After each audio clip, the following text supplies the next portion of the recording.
Alors nous commençons avec l'Iran qui menace d'étendre la guerre à Israël en cas de nouvelle escalade américaine. Selon 2 responsables iraniens cités par le New York Times, les forces armées iraniennes se préparent à une extension du conflit si Donald Trump met à exécution ses menaces de frapper Téhéran et les infrastructures stratégiques du pays.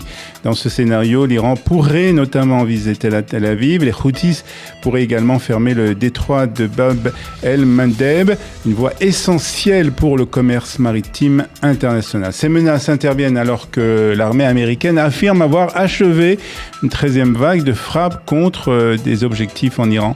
Téhéran aurait par ailleurs rejeté une proposition de cessez-le-feu transmise par le Premier ministre irakien. Et parallèlement, Israël se prépare à tous les scénarios face à une possible escalade avec l'Iran. Et le ministre de la Défense, Israël Katz, a réuni hier soir les principaux responsables de l'armée et du renseignement pour faire le point sur la situation régionale. À l'issue de cette réunion, il a adressé un avertissement très ferme à Téhéran. Si l'Iran attaque Israël, il subira une riposte écrasante, a-t-il déclaré. Selon plusieurs responsables sécuritaires, les prochaines heures pourraient être donc décisives. Jérusalem attend désormais la décision du président américain Donald Trump sur le dossier iranien. Pour l'heure, l'armée reste en état d'alerte, mais le commandement du front intérieur n'a donné aucune nouvelle consigne à la population. Et le Mossad affirme avoir démantelé en France un réseau iranien chargé de préparer des attentats contre des cibles israéliennes. Selon les services de renseignement israéliens, Téhéran recrutait des intermédiaires dans le centre du grand banditisme en Europe, notamment en France, afin de constituer des cellules opérationnelles. Au cœur de cette affaire figure un homme présenté sous le pseudonyme de Philippe, installé en France. Il aurait été chargé de recruter des ressortissants étrangers pour recueillir des renseignements et préparer des attaques contre des hauts responsables israéliens. L'opération a été menée en coopération avec plusieurs services de renseignement étrangers. Les autorités israéliennes affirment que plusieurs dizaines de projets d'attentats iraniens ont ainsi été déjoués ces dernières années. Sur le plan diplomatique à présent, Benjamin Netanyahou se félicite des déclarations de Donald Trump concernant l'Arabie Saoudite. En effet, le président américain souhaite désormais conditionner un accord de coopération nucléaire civile avec Riyad à une adhésion du Royaume aux accords d'Abraham. Le Premier ministre israélien estime que cette perspective pourrait ouvrir une nouvelle étape de normalisation au Moyen-Orient. Selon lui, les opérations menées contre l'Iran ont créé les conditions d'un élargissement du cercle de la paix dans la région. Puis en Israël, à présent, une nouvelle attaque au couteau a eu lieu hier au Judée-Samarie, près de l'implantation de Ganim, dans le nord de la Samarie. Un Israélien a été légèrement blessé à la jambe avant que les terroristes ne soient abattus par des soldats de la brigade des parachutistes présents sur place. Selon les autorités israéliennes, le terroriste a été identifié comme étant Yazan Soafat, 25 ans, originaire de Toubas. Il était membre des forces de sécurité de l'autorité palestinienne. Cette attaque intervient quelques heures seulement après une autre agression au couteau, cette fois-ci au cours de laquelle Itamar Cohen a été grièvement blessé à Chavad Derer Avraham. Et pour terminer ce journal, l'un des auteurs du massacre de l'aéroport de Lod en 1972 est mort au Liban. Il s'agit de Kozo Okamoto, un membre de l'armée rouge japonaise allié au Front populaire de libération de la Palestine qui vivait depuis plusieurs décennies dans la banlieue sud de Beyrouth. Le 30 mai 1972, lui et 2 complices avaient ouvert le feu sur les passagers de l'aéroport de Lod, aujourd'hui l'aéroport Ben Gurion. L'attaque a fait 24 morts et 71 blessés condamnés à la prison à perpétuité en Israël. Okamoto avait été libéré en 1985 dans le cadre de l'accord Jibril, un échange de prisonniers contre 3 soldats israéliens. Son nom était récemment revenu dans l'actualité après que l'eurodéputée française Rima Hassan l'avait présenté sur les réseaux sociaux comme une figure de la résistance palestinienne, des propos qui lui valent aujourd'hui des poursuites pour apologie du terrorisme.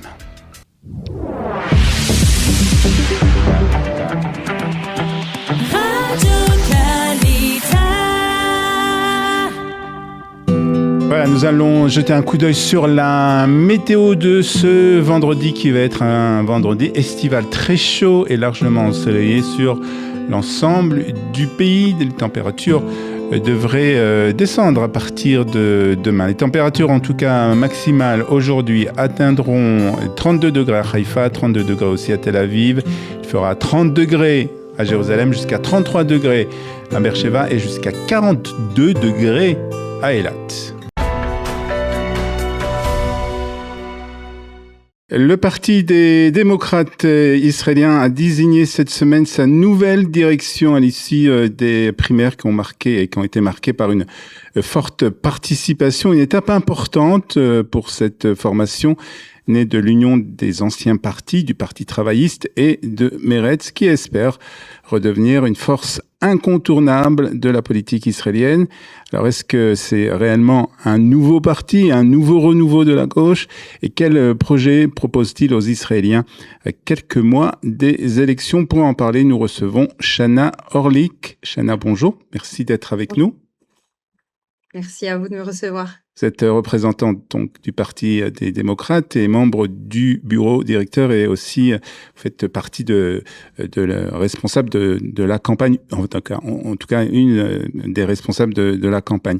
On va commencer avec ces primaires qui ont eu lieu donc cette semaine au Parti des démocrates, qui ont connu, il faut dire, il faut le reconnaître, une forte participation. Est-ce que, selon vous, c'est le signe d'un véritable réveil de la gauche israélienne ou tout simplement une forte mobilisation des militants? Alors, c'est un réveil de la société israélienne, mais qui n'est pas nouveau, qui se concrétise en quelque sorte aujourd'hui et depuis plusieurs mois avec des dizaines de milliers de nouveaux membres. On est aujourd'hui, je crois, à plus de 115 000 membres, c'est-à-dire même après les primaires, les gens continuent de nous rejoindre. Donc, il y a vraiment un élan citoyen qui est un élan qui, je pense, a débuté dans les rues, avec le début de la réforme du gouvernement, la réforme du système judiciaire. Et on a vu des centaines de milliers, jusqu'à plus d'1 million d'Israéliens descendre dans les rues. Et ces gens, je pense, comprennent que maintenant on se prépare aux élections et que le Parti des démocrates, c'est leur façon d'agir et d'impacter sur la liste et qui va les représenter à la Knesset. Pourtant, on a l'impression, surtout après le 7 octobre, que la société israélienne, que les Israéliens ont viré plus à droite, encore plus, après le 7 octobre. Comment donc vous expliquez que vous sentez ce renouveau, que vous parlez d'un renouveau, que vous parlez d'un élan nouveau de la gauche israélienne? Je suis pas sûre que ce soit... c'est-à-dire, il y a forcément il y a eu une telle catastrophe qui nous est arrivée le 7 octobre avec un tel échec de la classe politique qui n'a toujours pas pris ses responsabilités par rapport au plus grand pogrom que nous avons vécu depuis la Shoah, que je pense que c'est tout à fait humain et normal que dans une situation comme ça, les gens veuillent de la sécurité. Et depuis plus de 30 ans, Netanyahou nous dit que la sécurité vient de la droite.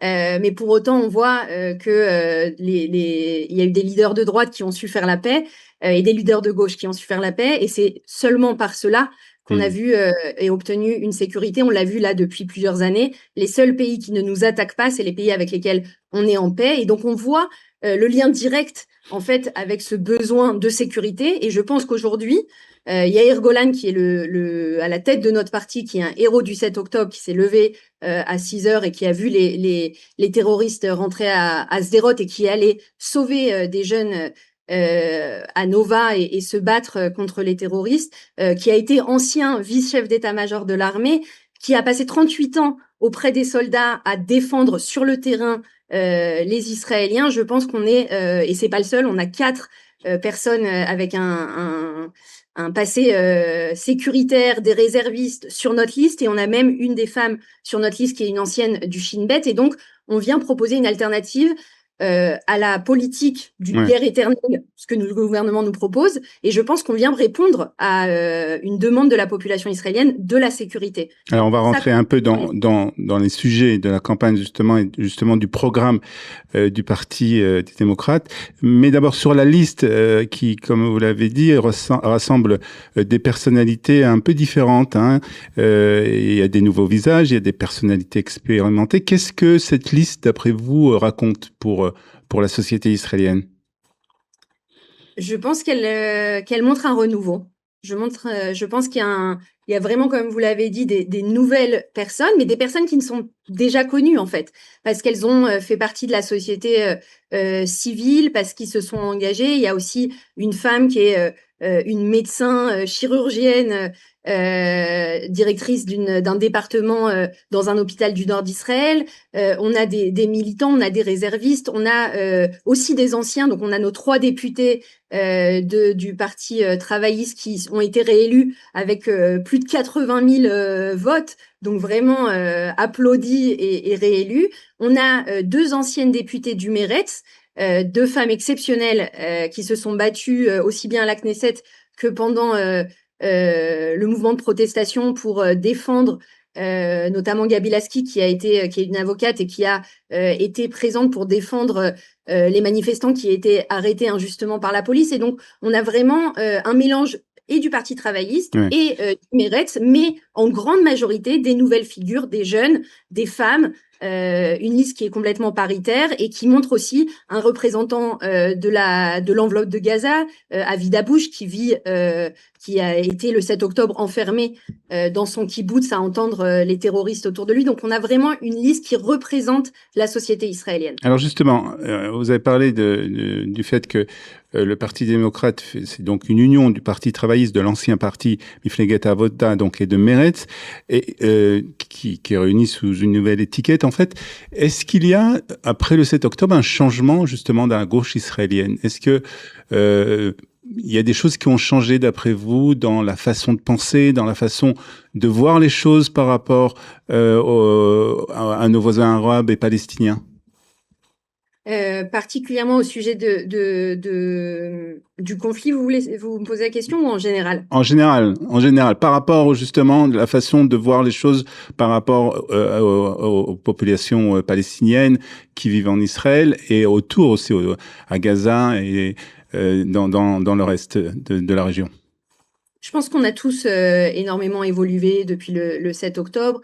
Je pense que Yair Golan était une voix singulière dans la gauche israélienne qui, même avant le 7 octobre, disait qu'il fallait se séparer des Palestiniens parce qu'en fait, on a 2 options. C'est soit l'annexion des territoires palestiniens en Israël, que ce soit Gaza, la Cisjordanie, et donc on donne une majorité aux Palestiniens sur la terre d'Israël, et donc on perd l'aspect juif de l'État d'Israël, ce qui serait une catastrophe. Donc pour moi, ces choses-là ont été dites avant et le 7 octobre a encore plus montré à quel point cette séparation entre Israéliens et Palestiniens est nécessaire pour la sécurité et l'identité juive et démocratique d'Israël.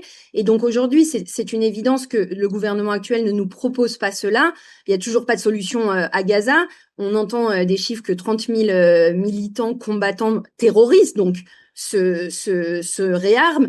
La guerre au nord continue, la guerre avec l'Iran, l'accord dont Trump nous parle avec l'Iran ne prend même pas en considération Israël et permet à l'Iran de développer du nucléaire à des fins soi-disant civiles, mais on sait très bien que ça va amener au développement de l'arme nucléaire.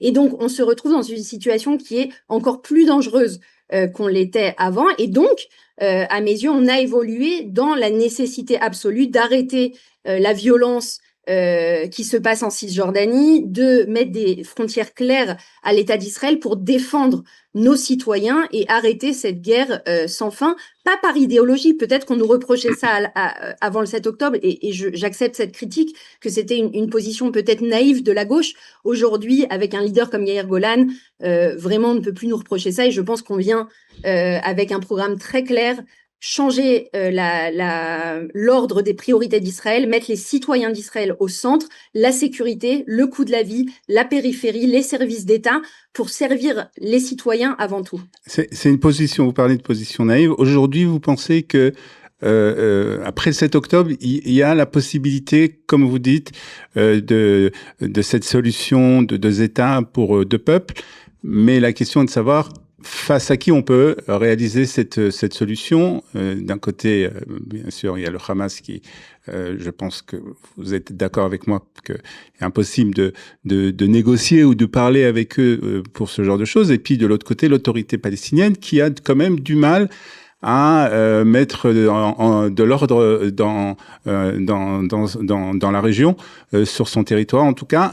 Avec qui on peut réaliser cette solution que vous prenez? Dans la situation actuelle, vous avez tout à fait raison. Et c'est pour ça qu'il n'y a pas de sécurité. On a vu à plusieurs reprises des interventions de Netanyahou, de Smotrich, qui ont expliqué que jusqu'au 7 octobre, leur théorie, leur conception de sécurité, c'était de renforcer le Hamas. Comme l'a dit Smotrich, le Hamas, c'est un neches, donc c'est un cadeau ou un avantage. Et ils ont essayé d'affaiblir l'autorité palestinienne, qui évidemment n'est pas dans un état de promouvoir la paix ou de promouvoir quelque sécurité que ce soit pour leur peuple, mais surtout pour le mien, parce que c'est ça qui nous intéresse, le peuple israélien. Et donc je suis tout à fait d'accord. Ce que les 20 ans de Netanyahou nous proposent, ce n'est absolument pas une solution qui nous apporte la sécurité. Je ne parle pas de deux États, je parle vraiment que de l'intérêt sécuritaire d'Israël. Ce qu'il faut faire maintenant, c'est un changement total. Dès le premier jour de la guerre, quand on a envoyé nos soldats se battre et qu'on a essayé de faire revenir les otages, parce que c'est ça qu'on a fait avec le peuple israélien dans les rues, ce qu'on a fait, c'est demander un changement de politique. On ne s'attend pas à ce que ce gouvernement, qui le fait depuis 20 ans, change du jour au lendemain. Mais nous, on savait que dès le début de cette guerre, quand en parallèle d'envoyer nos soldats, que ce soit au front, quel que soit l'un des 7 fronts qui sont ouverts actuellement, il faut un processus politique en parallèle qui va remplacer le Hamas. Si Israël ne prend pas l'initiative, à qui revient cette autorité? Avec qui on peut faire ça? C'est à nous de faire ça. Et comment on peut le faire? On peut, de toute façon, il n'y a qu'une solution, il faut proposer une alternative au Hamas. Aujourd'hui, le plan Trump, avec l'accord de Netanyahou, laisse à la Turquie et au Qatar la responsabilité de refonder la bande de Gaza. Et ils n'ont aucune possibilité d'imposer au Hamas de se défaire de ses armes. C'est la situation depuis qu'on a signé cet accord, que Netanyahou, Ben Gvir et Smotrich ont signé cet accord qui ne nous apporte aucune sécurité et qui laisse le Hamas à sa place à Gaza. Donc moi, ce que je pense et ce que notre parti propose, c'est de prendre l'initiative, de prendre la responsabilité de notre sécurité, de ne pas la laisser à Trump, au Qatar et à la Turquie, qui sont des ennemis d'Israël. Et vous voyez, je trouve quand même qu'on est dans une situation folle. On ne laisse aucune responsabilité à Israël. Donc, on laisse nos soldats à Gaza. On continue, et tant mieux, de tuer des terroristes responsables du 7 octobre. Mais en parallèle... Mais j'arrive toujours pas à comprendre qui sont nos partenaires de l'autre côté. Alors, il y a des forces au sein de l'autorité palestinienne et au sein, à Gaza, de groupes qui sont pas des grands sionistes. Il faut comprendre, quand on fait un processus qui amène à un accord de paix, on le fait généralement pas avec des gens qui nous aiment. Donc en fait, quand on doit choisir entre la peste et le choléra, il faut aussi être réaliste. Et c'est ça qu'on reproche très souvent à la gauche, de vouloir faire la paix ou de vouloir discuter avec l'autre côté. Mais en fait, ça a toujours été le cas. Quand Begin a fait la paix, il a bien discuté avec des gens qui, jusqu'au moment où ils ont signé l'accord de paix, disaient qu'ils voulaient notre mort. Et donc, ces partenaires existent, mais ils ont été affaiblis. C'est d'ailleurs ce dont est très fier ce gouvernement, ont été affaiblis au profit du Hamas. Il faut faire un retour total, un virage, et arrêter de soutenir des groupes terroristes qui veulent notre mort, et prendre conscience que ça va pas arriver demain matin, ce que je vous dis, mais qu'on va commencer à mettre en place un changement de gouvernement, aussi bien en Cisjordanie que dans la bande de Gaza, avec une force internationale qui sera basée sur des pays qui ne sont pas des ennemis d'Israël. C'est quand même du bon sens. Alors, on va quand même parler des élections et puis surtout des après-élections. Si vous faites partie de la coalition ou si vous êtes appelé à participer à la coalition, avec quel parti seriez-vous prêt à gouverner et quelles sont les lignes rouges pour entrer dans une coalition? Je suppose que le Likoud et Benyamin Netanyahou ne sont pas à prendre en compte. Alors, nous avons une ligne très claire et je pense très honnête envers la société israélienne, que nous ne sommes pas prêts à faire partie d'une coalition avec l'un des partis qui est responsable du 7 octobre. Et donc, tous ceux qui sont dans la coalition actuelle doivent rentrer chez eux, doivent laisser une nouvelle coalition qui sera de gauche et de droite, qui sera une coalition large, qui vient reconnaître l'État d'Israël comme État juif et démocratique et qui veut avancer sur l'égalité pour tous, de droits et de devoirs. C'est donc l'engagement à l'armée pour tous. C'est aussi un service civil pour les Arabes israéliens, une redéfinition des priorités, l'annulation de toutes les lois du coup d'État judiciaire qui a été mis en place, une mise en place de la commission d'enquête du 7 octobre et bien sûr une redéfinition des priorités sociales pour répondre aux besoins réels des Israéliens qui sont dans une situation économique et sociale catastrophique. Et on voit des dizaines de milliers d'Israéliens qui partent depuis ces dernières années parce qu'il est trop dur de vivre ici. On sait que les Olim ont une difficulté à s'intégrer, à venir et à construire leur maison et c'est notre devoir de nous mettre d'accord, la gauche, la droite, tous ensemble, pour servir les citoyens. Vous parlez de la gauche et la droite, mais vous empêchez en fait à la droite de participer à cette coalition, même si on peut éviter... Lieberman, Eisenkot, Bennett, probablement Endel et Troupe, c'est des gens qui sont de droite, voire de droite très durs. C'est une définition qui vaut peut-être que tout le monde ne sera pas d'accord, mais en tout cas, je reviens un peu sur ce point parce que c'est important. S'il y a un changement au sein du Likoud avec un autre dirigeant, une autre gouvernance, est-ce que vous seriez prêt à vous asseoir avec le Likoud ou il est totalement hors de question de s'asseoir avec le Likoud parce que justement il fait partie de ces coalitions, de cette coalition du 7 octobre?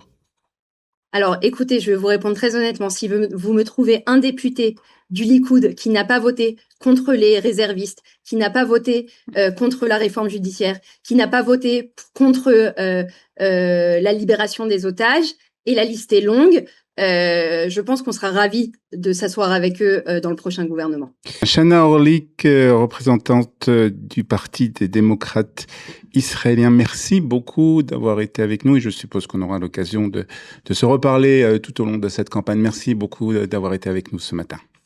Merci beaucoup, bonne journée.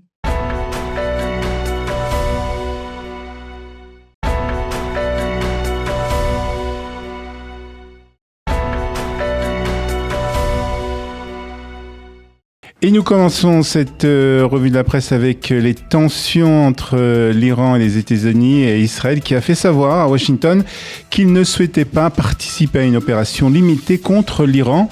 Les révélations qui sont faites ce matin par Yossi Yehoshua de la chaîne E24 News. Jérusalem privilégie une campagne beaucoup plus large visant les infrastructures stratégiques et le secteur énergétique iranien dans l'objectif d'affaiblir durablement le régime. Le chroniqueur estime aussi que les deux précédentes opérations ont montré que des frappes contre le seul programme nucléaire ne suffisaient pas à éliminer la menace. Enfin, Yossi Yehoshua souligne que si l'Iran venait à attaquer Israël, la riposte israélienne serait, selon ses termes, totalement disproportionnée. D'ici là, l'État hébreu reste en état d'alerte élevé tout en attendant la décision de Donald Trump. Puis la presse israélienne nous explique les coulisses aussi des négociations entre Washington, Riyad et Jérusalem autour du nucléaire civil saoudien.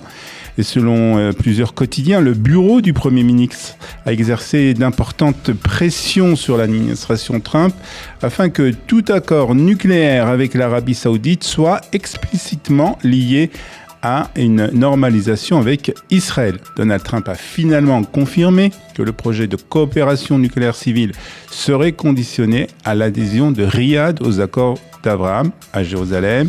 Benyamin Netanyahou s'est immédiatement félicité de cette déclaration, estimant qu'elle pourrait constituer une avancée historique pour la paix au Moyen-Orient. Et le Yediot Ahronot s'intéresse ce matin à la montée des tensions en Judée-Samarie, avec 2 attentats hier au couteau. Tsahal a placé le secteur nord de la Samarie en état d'alerte maximale. Des opérations ont été menées dans les villages de Tubas et de Beth Fourik, d'où étaient originaires les 2 terroristes dont l'un appartenait aux forces de sécurité de l'autorité palestinienne. Le quotidien souligne également les craintes de l'armée face à une multiplication des incendies criminels favorisés par de fortes chaleurs de l'été. Enfin, le Yedéot révèle que Tsahal prépare déjà le terrain à l'arrivée de nouvelles implantations dans le nord de la Samarie. Les axes d'accès ont été sécurisés et l'armée anticipe une recrudescence des tentatives d'attentats à mesure que de nouveaux habitants s'installeront dans la région. Politique à présent avec un entretien avec le député démissionnaire Danny Louz qui dresse un réquisitoire sévère contre son propre parti, le Likoud. Celui qui s'est opposé tout au long de la législature à la loi sur l'exemption du service militaire des Haredim estime que le Likoud a abandonné ses valeurs. On nous avait promis une victoire totale, nous avons apporté au pays une folie totale, écrit-il, ou lance-t-il plus exactement, dans le Israël Hayom. Danny Louz reproche à Binyamin Netanyahou d'avoir sacrifié les principes de la droite libérale pour préserver sa coalition. Selon lui, le Premier ministre a cédé aux exigences des partis ultra-orthodoxes. Enfin, Danny Louz affirme qu'après le 7 octobre, Israël a besoin d'un nouveau leadership et que Binyamin Netanyahou ne devrait plus rester Premier ministre. Et puis ce sondage publié ce matin par Israël Hayom qui révèle une évolution intéressante de l'opinion israélienne. En effet, selon l'enquête, 41% des Israéliens souhaitent la formation d'un gouvernement d'union nationale. Une idée qui séduit également près d'un des électeurs du Likoud sur 2. Le sondage montre aussi que les principales préoccupations des Israéliens ne sont pas uniquement sécuritaires. Le sujet qui inquiète le plus est désormais la polarisation de la société, citée par 30% des personnes interrogées juste devant la situation économique. Enfin, le sondage envoie un message à Binyamin Netanyahou concernant son alliance avec les partis ultra-orthodoxes. Si les électeurs du Likoud restent majoritairement favorables à ce partenariat, 57% d'entre eux estiment qu'il ne peut se poursuivre que si les partis Haredim acceptent un compromis sur la loi de la conscription. Le Israël Hayom revient ce matin sur le désengagement de Gaza il y a exactement 21 ans au lendemain du jeûne du 9 Av. Et c'est le général de réserve Gershon HaKohen qui commandait la 36e division chargée de l'évacuation du Gush Katif en 2005 qui livre justement dans le Israël Hayom un témoignage personnel. Il rappelle qu'à l'époque, Israël est passé tout près d'une guerre civile et que si le pire a été évité, c'est grâce à la responsabilité des dirigeants, des implantations, de leur rabbin et de l'attitude mesurée des forces de sécurité. Pour lui, beaucoup ont ensuite cru que l'opération prouvait qu'il était possible d'évacuer d'autres implantations sans provoquer une crise majeure, et c'est une erreur selon lui. Gershon HaKohen estime qu'Israël de 2026 n'est pas celui de 2005. Selon lui, toute tentative d'évacuer aujourd'hui des dizaines de milliers de Juifs de Judée-Samarie entraînerait une fracture nationale incontrôlable. Et il conclut par cette mise en garde, ce n'est pas une menace, c'est une évaluation de la situation. On termine avec les célébrations de Tisha B'Av à Jérusalem. Des dizaines de milliers de fidèles se sont rassemblés hier au Kotel pour la lecture des lamentations et les prières marquant le 9 Av, jour du jeûne qui commémore la destruction des 2 temples de Jérusalem. C'est le Yedéot Ahronot qui relate cette information ce matin. En parallèle, plusieurs milliers de Juifs sont également montés sur le mont du Temple sous une importante protection policière. Ces dernières années, le nombre de visiteurs juifs sur le mont du Temple ne cesse d'augmenter, tandis que ce lieu demeure l'un des plus sensibles du conflit israélo-palestinien.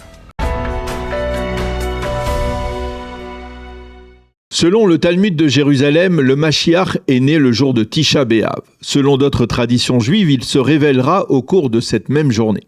Dans les deux cas, la symbolique est la même. Elle sous-entend que c'est du plus profond de la détresse et du deuil national que jaillira la délivrance. De la destruction du temple à nos jours, des millions de Juifs ont cru et croient encore aujourd'hui en la venue du Mashiach, fils de David. Jamais ils n'ont cessé d'entonner son hymne à la foi, Ani Ma'amin, je crois en la venue du Mashiach, même s'il se fait attendre, je l'attendrai chaque jour. Alors pourquoi de nos jours, alors que le peuple juif est de retour sur la terre d'Israël et y recouvre sa souveraineté, être messianique est-il devenu, surtout dans la bouche de la gauche israélienne, une insulte, voire même une tare? Comment expliquer que pour cette gauche israélienne, soi-disant éclairée, le messianisme soit devenu un virus dangereux dont il faudrait s'éloigner?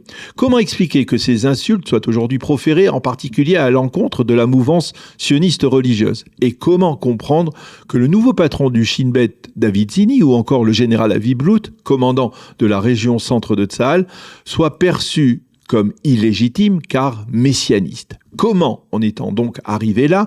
D'où vient ce dégoût viscéral de la gauche pour un phénomène pourtant porteur de tant d'espoir pour des générations de juifs de diaspora? Pour l'expliquer, il faut d'abord admettre que la gauche a procédé à l'une de ces déformations étymologiques dont elle seule a le secret.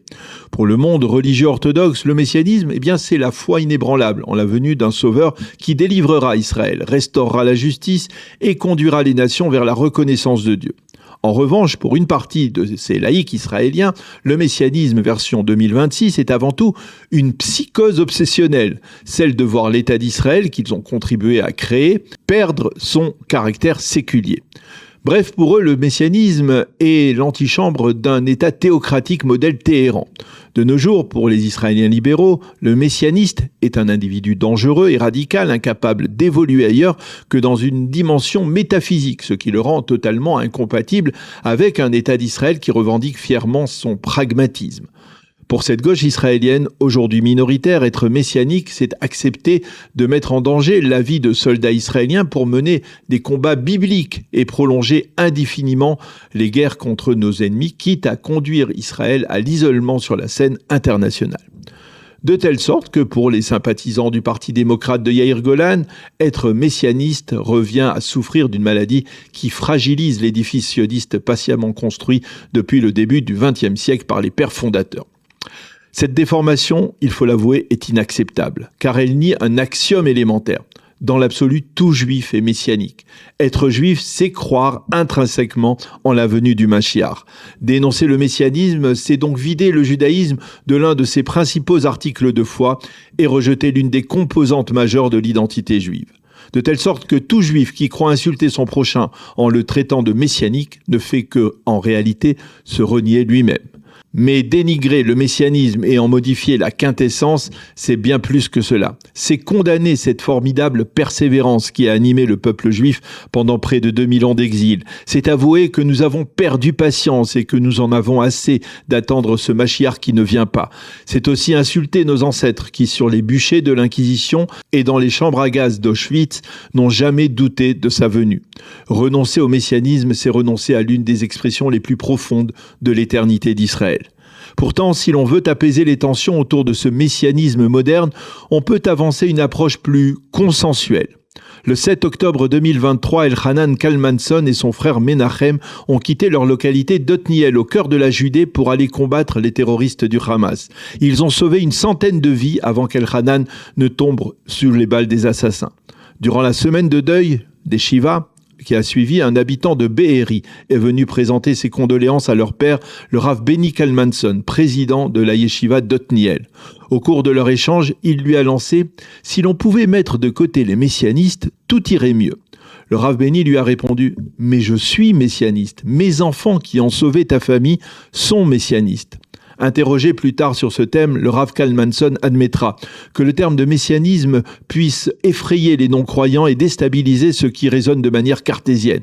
C'est pourquoi, dans un désir réel de rapprochement, il proposera une définition plus conciliante du messianisme qui serait peut-être souhaitable d'adopter aujourd'hui. Le messianisme ne met pas automatiquement l'homme sur la touche de l'histoire au profit du Mashiach, il lui offre plutôt l'opportunité de participer au tikkun, à la réparation du monde présent.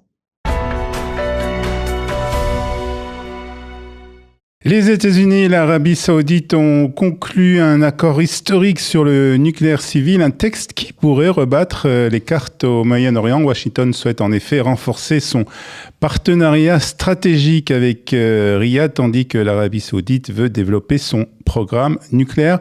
Mais cet accord soulève aussi de nombreuses interrogations, notamment en Israël, où certains redoutent qu'il ne remette en cause l'équilibre stratégique de la région. Pour parler de ce sujet, nous sommes ce matin avec Ilan Sialom. Ilan, bonjour, merci d'être avec nous ce matin.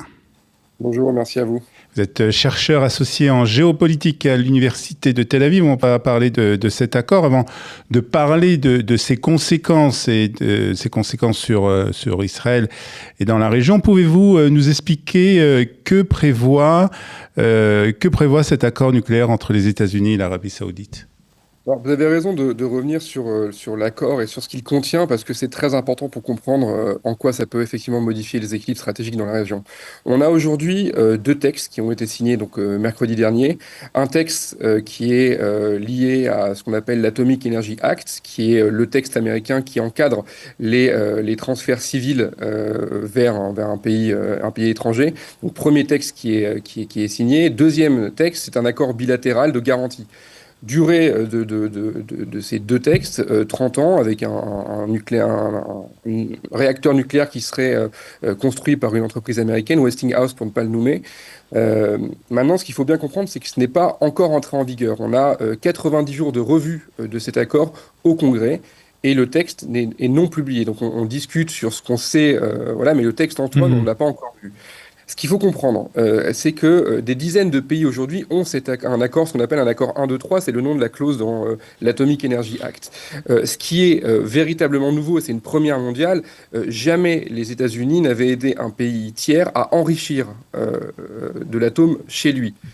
Idem, sur le retraitement du plutonium, ça n'avait jamais jusqu'à maintenant été évoqué, et c'est ce que finalement ouvre cet accord entre l'Arabie saoudite et les États-Unis. Si je devais comparer avec quelque chose, les Émirats arabes unis ont signé aussi un accord 1, 2, 3 en 2009, mais dans cet accord, ils renonçaient à l'enrichissement, ils renonçaient au retraitement, il y avait la signature du protocole additionnel de l'AIEA.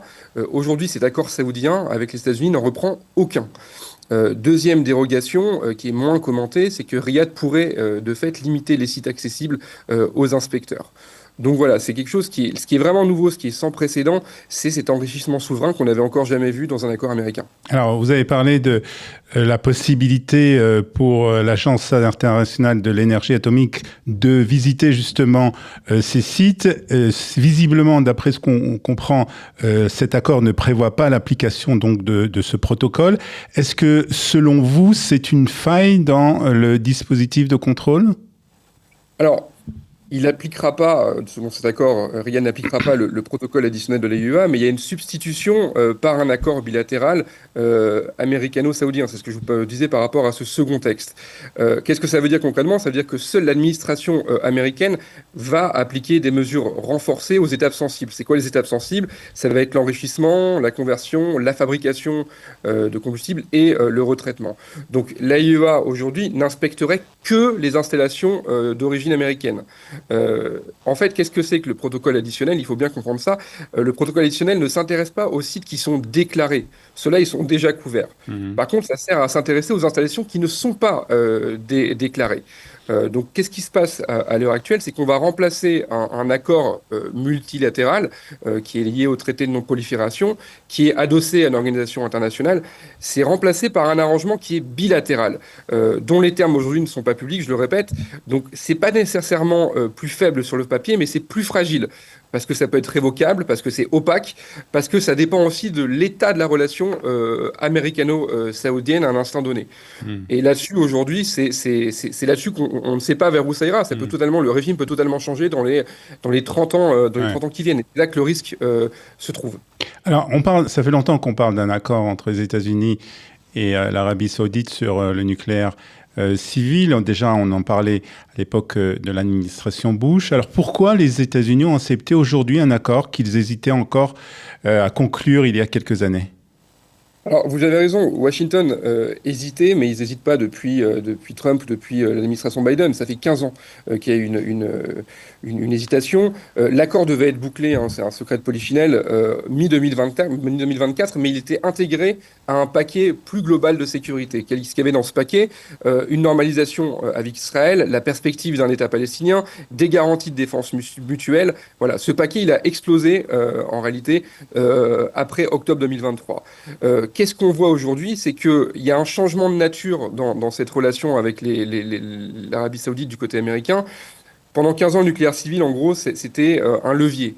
Washington retenait cette possibilité, cette option pour obtenir autre chose. Là, finalement, on est sur quelque chose d'autre. C'est quelque chose que Washington donne pour obtenir autre chose, et c'est autre chose, c'est ça qui est intéressant. Qu'est-ce qu'on voit aujourd'hui? Il y a trois facteurs concrètement. Un premier facteur, c'est la concurrence. La concurrence, c'est quoi? Si les États-Unis ne fournissent pas, c'est qui va le faire, la Russie ou la Chine? C'est un argument qui est ancien mais qui est devenu opérationnel. La deuxième chose, c'est la question de l'industrie. Il y a des dizaines de milliards de dollars en jeu. Westinghouse au premier rang. L'administration aujourd'hui parle, et c'est pas moi qui le dis, c'est elle-même, elle parle de renaissance nucléaire américaine.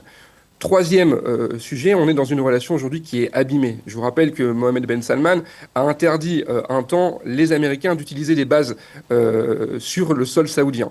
Donc on est dans un moment qui est... c'est un argument américain, il est réel en fait. On a 30 ans de dépendance technologique derrière cet accord, c'est un instrument de contrôle, mais l'échange en fait il est asymétrique. On va concéder finalement une capacité qui est irréversible pour obtenir, j'allais dire, une influence qui est révocable. Et ça c'est tout à fait nouveau. Alors, est-ce que, c'est une question aussi qu'on se pose aussi pas mal ici, c'est est-ce que cet accord est aussi une manière pour Washington de rassurer Riyad sur son engagement dans les régions face notamment à l'Iran? Alors, il faut revenir sur ce que demandait Riyad historiquement. C'était un traité de défense qui était ratifié par le Sénat. Mais aujourd'hui, c'est politiquement inatteignable. Ça l'était hier, ça l'est aujourd'hui. C'est ce que le paquet de Biden contenait cela. Mais voilà, les midterms arrivent. On n'est pas du tout certain que l'administration Trump ait la majorité au Sénat. Donc, il faut conclure maintenant. Là, on ne peut pas donner de garantie au niveau politique, on va donner de la capacité. Donc c'est ce qui se passe actuellement avec cet accord. Ce n'est pas une réassurance, j'allais dire, au rabais, c'est un changement de nature. On ne rassure plus Riyad sur ce que l'Amérique fera pour lui avec ses bases, on le rassure sur ce que Riyad va pouvoir faire sans les États-Unis. Et c'est exactement cette idée qu'on trouve en mettant en place une centrale nucléaire avec un enrichissement. C'est ça. Maintenant, il faut revenir, je pense que c'est important pour les Israéliens de comprendre qu'est-ce que veut dire Mohammed Ben Salman lorsqu'il refuse que les Américains frappent l'Iran depuis son territoire? Il dit quelque chose de précis.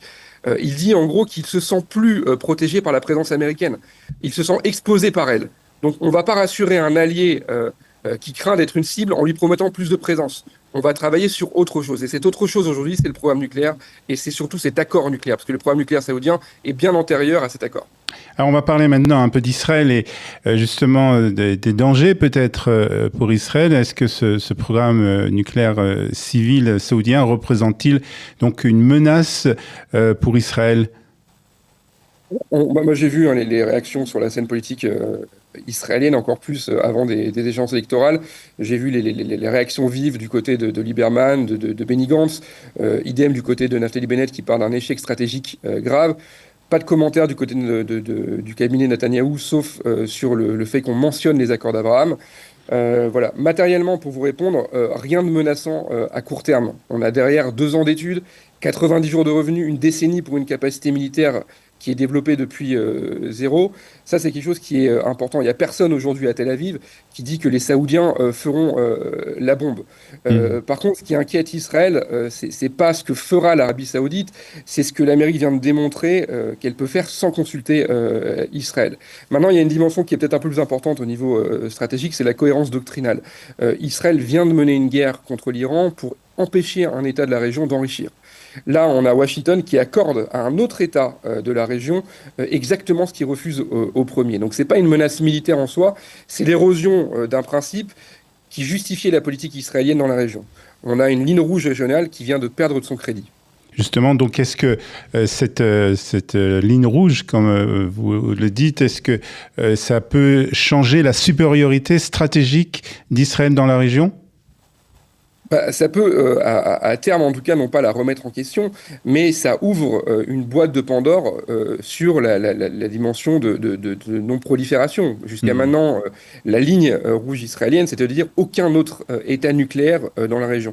C'est très différent d'avoir un État qui développe clandestinement des capacités d'un État qui finalement développe avec un traité. On ne peut pas, avec ce type d'accord, avoir un nouvel Osirak, comme on l'a connu en 80, ou comme une nouvelle opération en Syrie en 2007. C'est ça que ça change concrètement. Donald Trump, vous en avez un peu parlé, a ajouté, a affirmé après que cet accord a été signé. On dit ici que c'était sous les pressions du bureau du Premier ministre israélien, a affirmé que cet accord serait lié à une normalisation entre Israël et l'Arabie saoudite. Est-ce que vous pensez que c'est une garantie crédible ou une condition qui pourrait encore évoluer ? Alors, là-dessus, je veux être très très clair parce qu'on lit souvent le développement du nucléaire en Arabie Saoudite à l'accord d'Abraham signé par Riyad. Il faut bien être clair là-dessus. Le découplage nucléaire normalisation, c'est un choix qui est assumé par l'administration Trump depuis au moins 2 ans. Ce que je veux dire, c'est qu'on ne délie pas un dossier pendant 2 ans pour le relier par un message sur un réseau social. Quand une déclaration comme celle de Donald Trump contredit un texte sur un point qui est vérifiable, ça invite à être prudent sur le reste. Maintenant, il y a 2 lectures qu'on peut faire là-dessus. La première, c'est qu'effectivement, Donald Trump est en train de gérer une crise qu'il a créée. Cette déclaration, elle arrive au moment même où le Congrès s'empare du dossier et que le débat israélien s'enflamme. Et elle offre aussi au Premier ministre israélien la capacité de répondre. D'ailleurs, vous remarquez que son cabinet salue la condition, mais a posteriori, mais ne dit pas un mot sur l'accord nucléaire. Donc ça, c'est la première chose. La deuxième lecture, c'est la reconstitution d'un levier à minima par Washington. Il va rétablir, c'est ce que fait Donald Trump, par voie déclaratoire, ce qui a été cédé par écrit. Et il fait durer un petit peu plus l'ambiguïté. Donc je ne vais pas trancher là-dessus, mais c'est grosso modo, c'est ce qui se passe aujourd'hui. Alors pour terminer, Ilan, est-ce que ce cas saoudien, est-ce que cet accord risque d'encourager d'autres pays du Moyen-Orient, on pense entre autres à la Turquie, à réclamer aussi un programme nucléaire civil avec des capacités d'enrichissement ? Alors c'est la vraie question qui est posée, puisque cet accord, en fin de compte, encadre le programme nucléaire saoudien à court terme, mais ouvre des possibilités de prolifération à long terme. Ce que je veux dire, c'est que le programme saoudien, il existait indépendamment de ces accords. La seule question qui se posait, c'était de savoir avec qui il allait le faire. Est-ce que c'était avec les États-Unis ? Est-ce que c'était avec la Chine, avec la Russie ? Aujourd'hui, un fournisseur qui construit, en l'occurrence Westinghouse, qui opère, qui alimente une installation, il va voir des choses qu'aucun inspecteur ne va voir. Donc là-dessus, sur ce cas-là, sur cette dimension-là, l'accord avec les États-Unis est probablement bien meilleur qu'une alternative russe ou chinoise. Maintenant, la prolifération, elle se joue pas sur un seul cas, elle se joue sur les règles. Ce qui a changé cette semaine véritablement, c'est pas la capacité saoudienne, c'est le prix d'entrée pour obtenir du nucléaire civil. Il y a 3 mécanismes qui existent. C'est cette clause qui est pas moins favorable de l'accord avec les Émirats dont je parlais tout à l'heure en 2009. Il y a 19 autres accords qui ont été annoncés par l'administration aussi. Et le fait, en fin de compte, que Washington concède plus sur cet accord qu'un fournisseur comme le russe, par exemple, Rosatom. Sur l'enrichissement, encore une fois, je le répète, cette idée d'avoir un enrichissement sur un sol souverain qui n'est pas américain, c'est quelque chose qui est totalement nouveau. Donc pour vous répondre, cet accord, finalement, il encadre le programme saoudien, il le rend possible, mais il rend aussi possible d'autres choses qui ne l'encadrent pas. Et là, je vous rejoins, effectivement, il y a un risque de prolifération dans la région à moyen, voire à long terme. Ilan Shalom, merci beaucoup pour ces explications. Merci d'avoir été avec nous ce matin sur Studio Kalita et Shabbat Shalom. Merci à vous.